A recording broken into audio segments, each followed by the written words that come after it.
name is Daniel Campos. I come from the Universitat Autònoma de Barcelona. And first of all, I wish to thank Luca and the rest of the organizers for their kind invitation.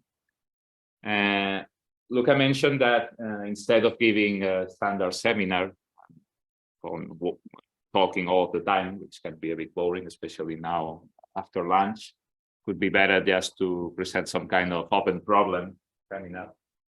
He asked me to do it in just 2 slides, but this is it's impossible to present a complex problem in just 2 slides. So it will take more than that, but I will be very fast, I promise. Okay, so what I want to talk about today is about how to extend this idea that probably you're familiar with about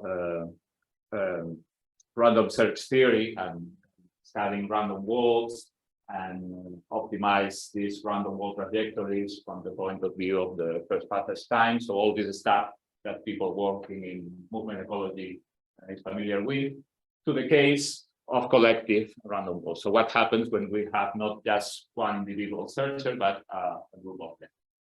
Okay, and there are very different problems involved with that, but let me present it step by step.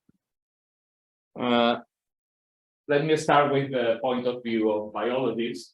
So probably you know about optimal foraging theory. This is an old theory in biology. The people working in this theory work about a different kind of problem. So they are basically interested in this problem of what's the optimal, the specific time at which searcher or forager should leave a patch exploiting, just to move to a new one to exploit that one. So behind this theory, you have the idea that when you reach a new patch, you have a lot of resources to exploit them, but as you spend some time there, then these resources get depleted, and usually most foragers decide to consume first the resources which have a higher quality. So at the end, there's a specific time at which it should be more beneficial for the organism just to move to a new patch and leave that one. So this theory focuses on this problem, which is related to this famous exploration, exploitation, and trade. I'm not going through the details of the theory because this is not the point, but one important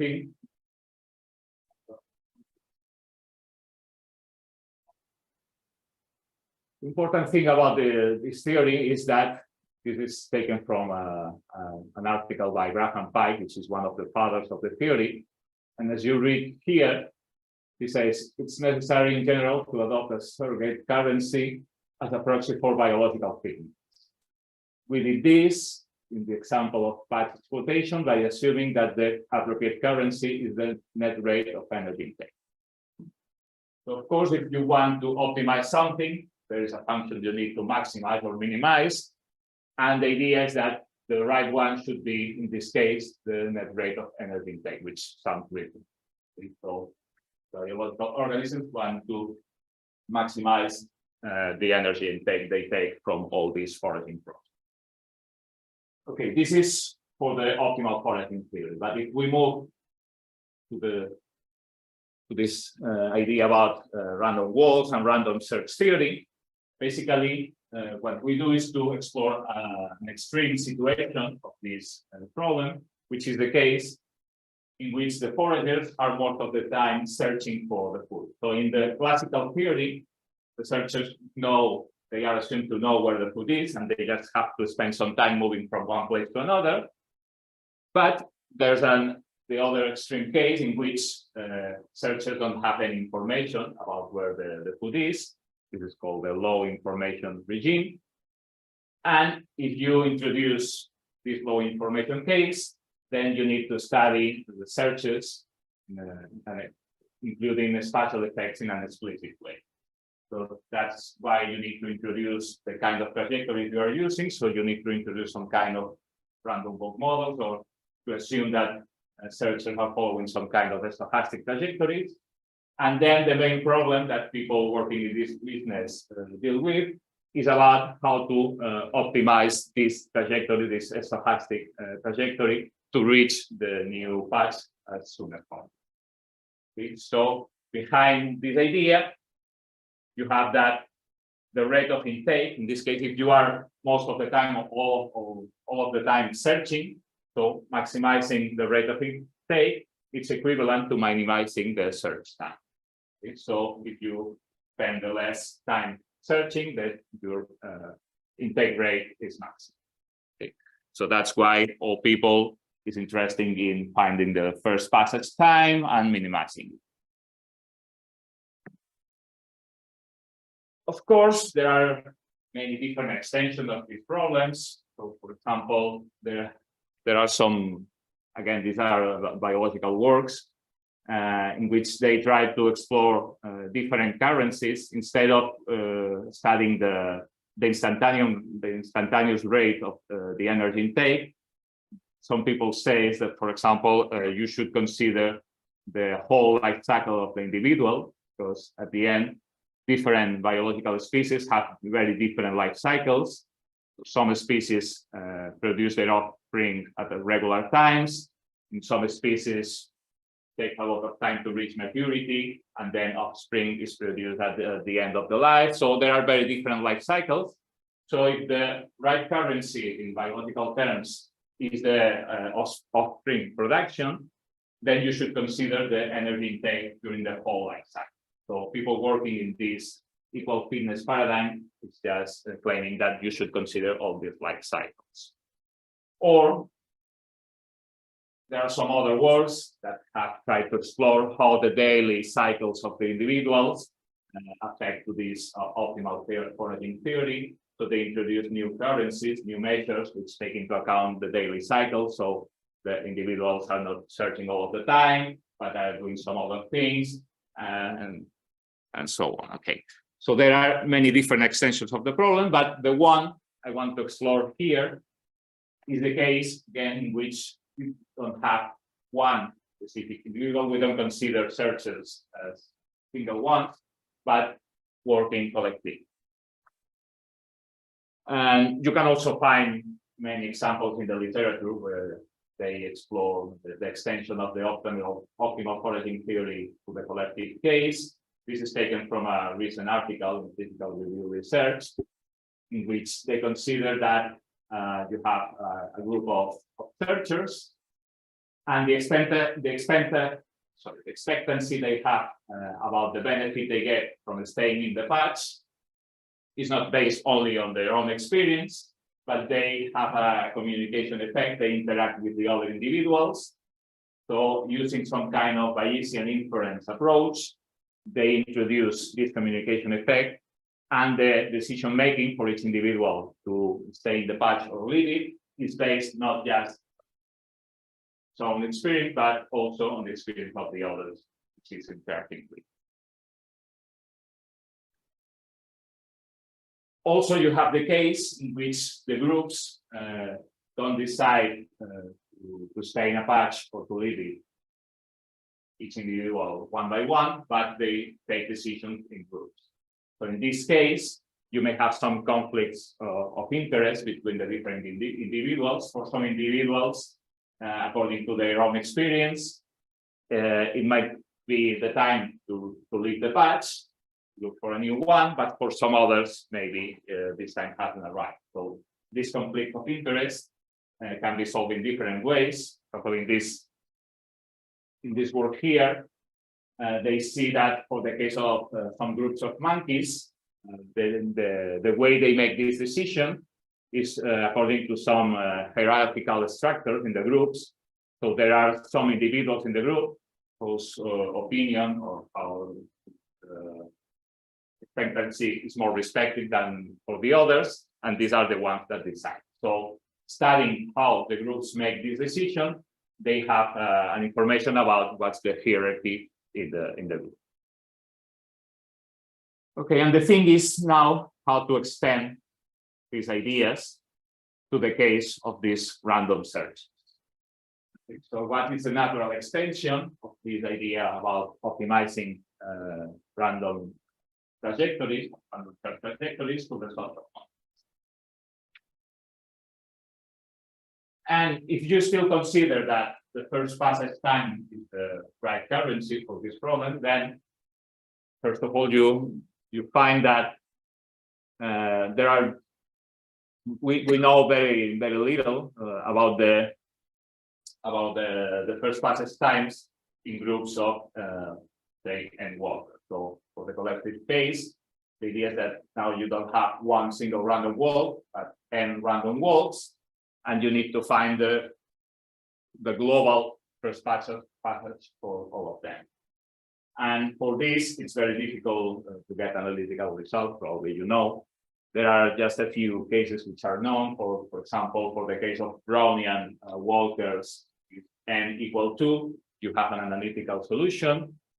You also have some scaling functions for n very large. For example, so here one of the results which is known. In the case when the number of walkers tends to infinity, I mean, first passage time goes like this. So it decreases with the number of walkers, like the logarithm of n. But apart from that, it's very difficult to reach results for this case of n walk. But this is there are fixed target, and it's, Yeah. this is Yeah, this is, either hit one of the targets. So this is for the so-called I think it's here the fastest first passage. So you have all the walkers starting from the same point. They are looking for a target at a specific point.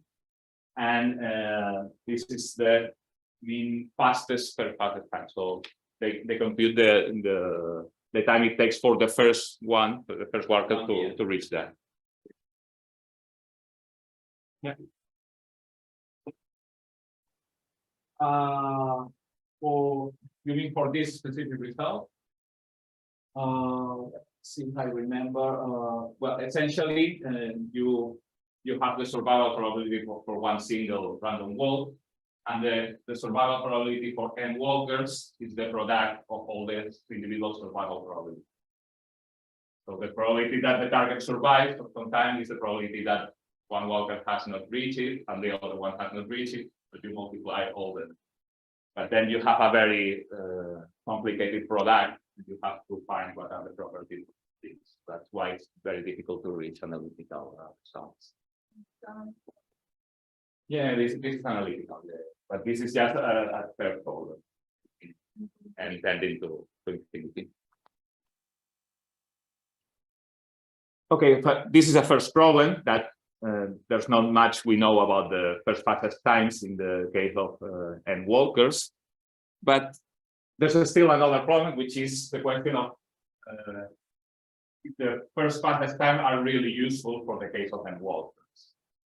Because when you have a search in groups, for example, there are many other strategies you can adopt. For example, an organism could say that it decides not to search anymore, but to let the others do the job, and then I just go there. I see that someone has found something there, and I go there. Just wait here for some time, and then I go there. And you can see many of these mixed strategies in which not all the organisms are looking for the food all of the time. Okay? So as a result of that, the rate of energy intake is not necessarily proportional or inversely proportional to the first passage time. So then you have the problem about is first passage time really the right currency here or not? So for this, let me show you one specific example I know very well. It's the case of ant foraging, because in our lab we do experiment with ants. This is from a very recent experiment we did last year. Actually, here you see an arena, it's square 2 meters by 2 meters, and it has a hexagonal lattice in it, so the ants can walk around the hexagon. So actually the nest is connected to the central point of the arena, so ants can go out and explore this lattice. We check the time it takes for them to find food, which is stochastically food. put in this every time. So they come out from the arena and we have some random target placed along the hexagonal. For this specific experiment, that's the case. Okay, and the foraging pattern that ants use, you are not familiar with ants, is the following. So you have that the different individuals have different tasks, the colony, and first of all you have the so-called patrollers. So first of all, when you let the ants come out, the patrollers come out, these are just to check that there's no any danger outside, so they just come out, check if there's something dangerous outside, and they come back to the nest, okay, to let the others know that it's safe to come out. So after these patrollers have checked this, then a few explorers come out, and they explore the whole arena or the whole thing, and they don't come out in very large bunches, but you have that maybe one of them comes out, then comes back to the nest, another one comes out and comes back. So you have these dynamics of coming out and back to the nest. So at the end, you have that the activity of the ants foraging looks like this. So the activity is simply the number of ants that are exploring the area. So the activity increases. Here, it means that the ants have found the food.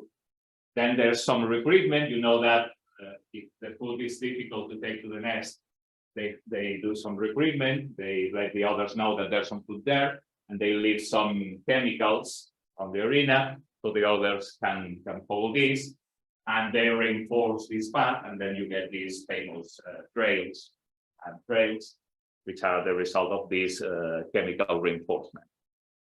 So essentially, you have that the activity of the foraging increases, and then finally, when the food has been collected, then it decreases. Okay, so it means that here, the optimal problems the ants are trying to solve, if there's any, probably has nothing to do with the kind of trajectory, the kind of random walk they are doing. They are doing some kind of random walk because here they are moving through a lattice. They don't know where the food is because we change it from one day to another. But probably the important thing here is not about they are doing levy flights or persistent random walks or whatever. There are some other problems they need to solve here. And one specific problem, which is the one in which I have been working last times, let me just present very preliminary results. Is the problem is the following: you have that some random walkers, but the number of walkers n is not fixed, as in these results I mentioned before. But n is an stochastic value. So you have that the number of walkers searching for food is changing with time. Then the question is if there's some optimal way to organize this function n in time to make the search optimal. So the idea is that, of course, if you let all the ants come out, then they will find the food very fast. But of course, this is not a good strategy because in terms of predation, if there's a predation risk, it's not good to let all the ants come out. But even if you don't have a predation risk, probably it's a waste of energy to let all of the organism come out. And they have many other things to do apart from searching for food. So they need to take care of eggs and many other things. So at the end, one possible measure of the search intensity, which could be more or less related to the energy intake they get from the search, is this one. So this is what I call search intensity, is I, and this is essentially the integral of the number of searchers from 0, so from the start of the experiment, to T capital, which is the first package time. So this is the amount of investment you have put on the search, the amount of searches you have put on the invest, up to the time where you find it. So again, if N is very large, there are many, many organisms looking for the food, you have that T is small, but this does not necessarily mean that the search intensity gets minimized. So my idea is that in this case, it is this search intensity what they should minimize. They should minimize the whole investment they put. Actually, this is for one specific first passage, but then you should find the mean intensity just averaging over the first passage distribution. So rho is the first passage time distribution. Okay, so if I define this mean search intensity, how about I show you what happens for a very, very simple case. Let's assume that this is the dynamics for the number of workers. So essentially, you have that the ants come out of the nest at a rate RB, and they come back to the nest at a rate RB. Okay, so this is the kinetics of for the number of searchers. This is first solved by kinetics, so this is trivial to solve. So the solution of this equation is this one, and then you can introduce the solution into the definition of the search intensity. And what you get is the mean search intensity as a term which is proportional to the mean first passage time, but there are some additional terms which are related. This is the Laplace transform of the first passage distribution. Or if you consider an even simpler case, so for example, the case RD equals 0, so we remove this term, we just let the ants come out at a rate RP, then we have that the number of searchers increases linearly with time, and then the mean search intensity has a term which is again proportional to the mean first passage time, but there's another term in which you have the second moment of the first passage time.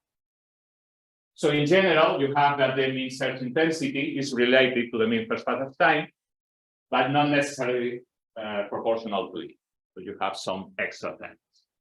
Okay, and the interesting thing, this is what I am exploring right now, is that you can find for different values of these parameters, RB, RD, that there's an optimum, case which minimizes this search intensity in terms of N0 and RD. So there's usually an optimal case, an optimal choice of N0 and RB, which minimizes the search intensity. So there's an optimal way in which the ants should come out of the nest just to optimize this search effort. Okay, but this is just for one specific case. This is inspired in the case of the ants. So just to finish, this is the summary of the problem I wanted to present. So how can we extend all these ideas about random search theory, optimizing random searches in the social context, taking into account that now not necessarily the first passage time is not necessarily proportional to or inversely proportional to the rate of energy intake. And actually, there might be many other problems apart from this one of optimizing the search trajectory. So in the case of the individual searchers, the main problem is how to optimize the trajectory. But here you have seen that there are many other problems involved. So which are the most relevant ones, and what are the currencies we need for each of them? And is there any universal currency we could define, or we need to explore case by case? So, this is the open problem I want to present. Okay, so I have been sorry if I had taken longer than expected, but so now if you have some first thoughts about it, or you know about some specific cases you have seen in the literature about these collective problems. So I wonder, a lot depends on how they communicate, no? So want to find, I guess it would be difficult to find very general answers. It depends how they communicate. Mm-hmm.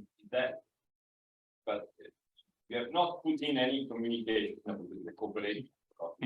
Well, you don't even need that they communicate, because for in the case of ants, I have not considered any direct interaction between them. They just come out of the nest and they decide to come back, but there's no communication between them. No, the reason I'm asking, because I assume that once you need to communicate, because you need to be at some distance to let someone know about it. Yeah, There is another circle that meet each other. So that, and that also follows, some sort of, it's a third party, so that probably has some relevance here. I'm creating more problems to you rather than solving, but I'm just saying. So that's the communication has to be there somehow, and which means, being somehow in proximity. Let the others know that it's cool, because the other phase of the equipment, you got to find out before. Yeah. So yeah. There's a chemical trace, but that's a way of communication. Yeah, of course, but this is not in the model. So in the model, I'm assuming a very, very simple case, which they don't use it. Actually, this is just the communication in this case. It's once they have found the food, but in the model, I'm just considering the search process up to the time they find the food. So I'm not considering recruitment and the chemical trails. So this comes after that. They have ways of They have, sorry? in biology, they have ways of when before they find food. Yeah, of course. They typically communicate through antenna contacts. So every time two ants encounter each other, they communicate to the antenna. So typically, when they find food or find danger, or they have different signals, and typically they produce some chemicals and they communicate chemicals to the antenna. Asking because I'm kind of active matter. Different ways of selecting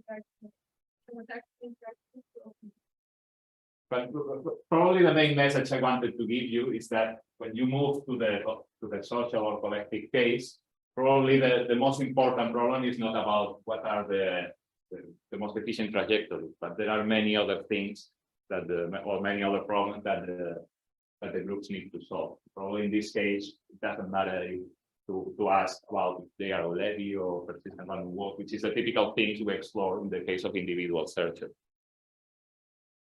That was probably the main idea I wanted to give. So you know how to that. So people know how to scale. So you have n targets and you find them which are big in space, and then n searcher. So how does it scale? The finding this target. Is there a way to can you tell me in terms of n and m? You don't know one target. You have n targets and n work. You mean okay, so for The finding of either of these, not the cumulative, but how does it scale with m and n?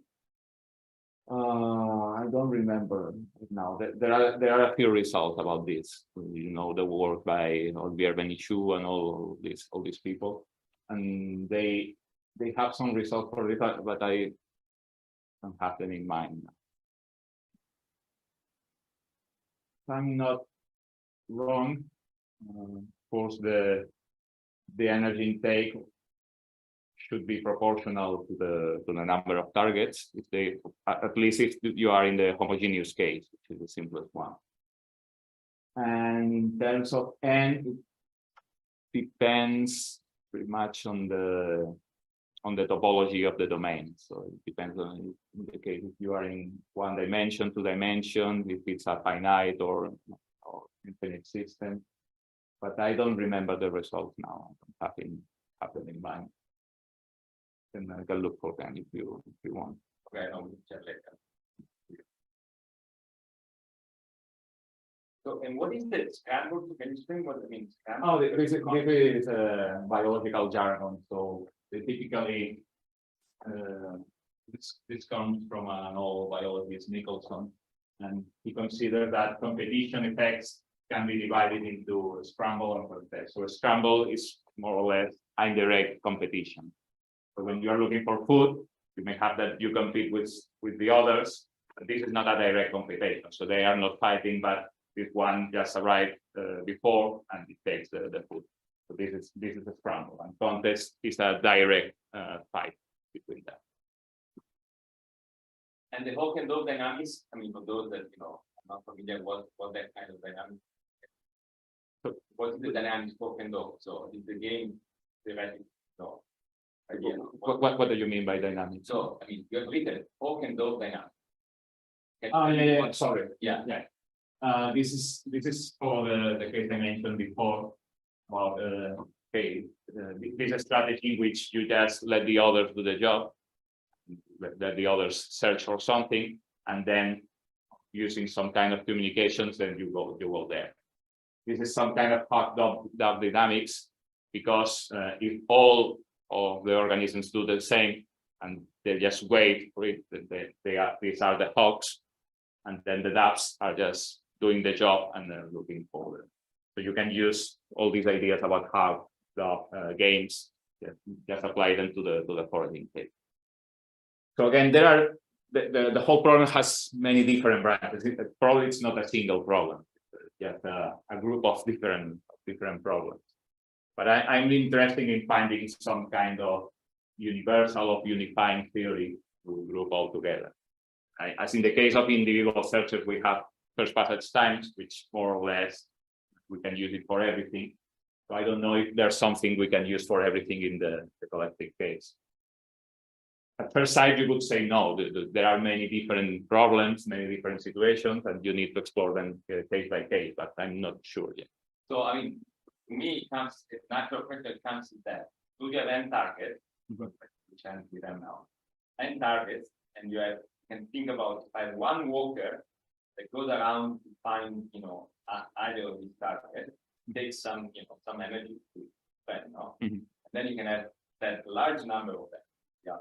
So there is lots of energy spent by the entire set individual. Maybe it's more convenient to have one that searches, find someone, and then recruit others. And versus, they just go out, all of them. So in terms of number of them. Well, this is more or less what the problem I'm trying to solve with this example I have presented. But then once you have many targets, you have to worry about splitting probably. Get there.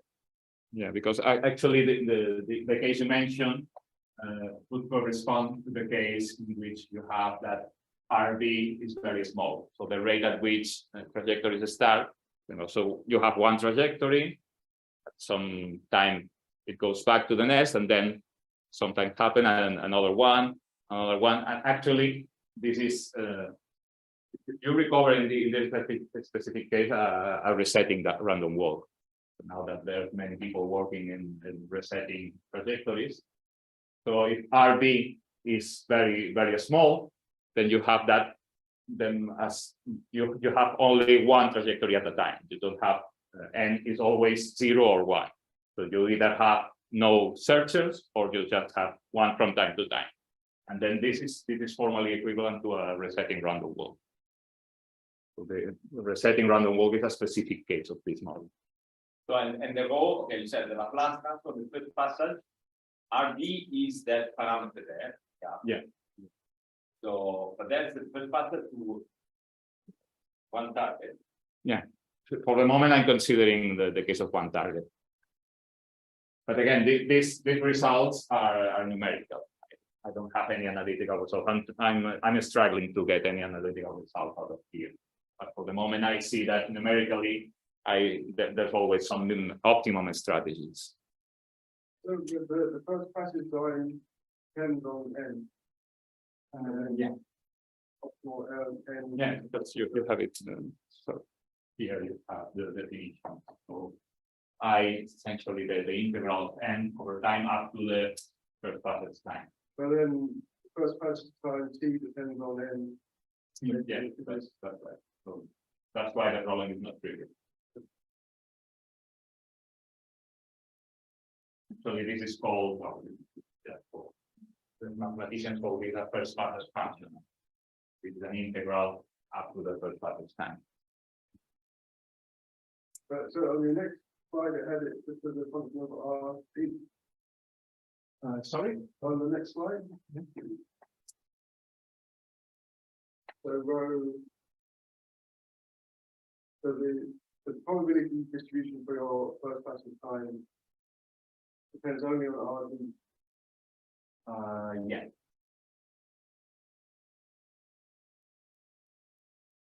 Actually, this is well, the first part of the distribution here is well, this is just here. I just show result for the mean intensity, which is an average over the first part of the distribution. I have in the other slide, I have a solution for n, then I integrate from 0 to t, but I also average to the first part of the distribution. So for example, if n is grows linearly with time, then this grows like t capital square, and if you put it here, then you have the second moment, the first part of time. If you have t squared here, this is the second one.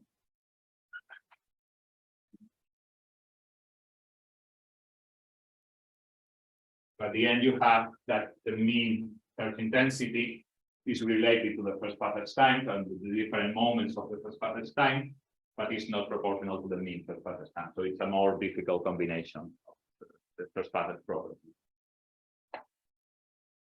That's why minimization is not trivial. And what about if it wasn't the fastest mean first passage time? The average mean first passage time is that? Yeah, this is always for the fastest. So I'm assuming that once one single individual finds the food, then the search is terminated. If they want to set up a trail, then you need to get. Yeah. Again, this is expiring in the case of ants, so that's why I'm assuming that. But of course, there are many other situations. You may think that you need a group of individuals to reach the food. Each one collects its own food, so you can complicate things pretty much.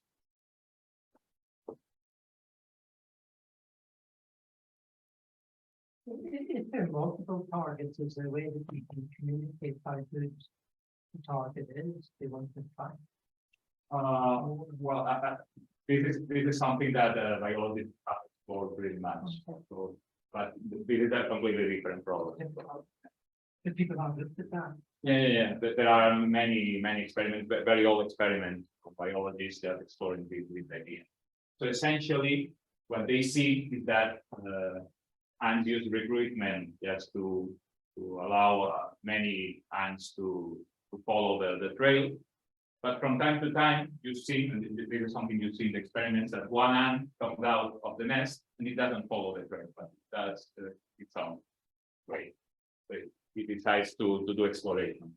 So somehow they organize the search in a way to balance this exploitation of the trail and exploration. But there are many experiments, but it's not clear yet how they do. This is a very interesting problem.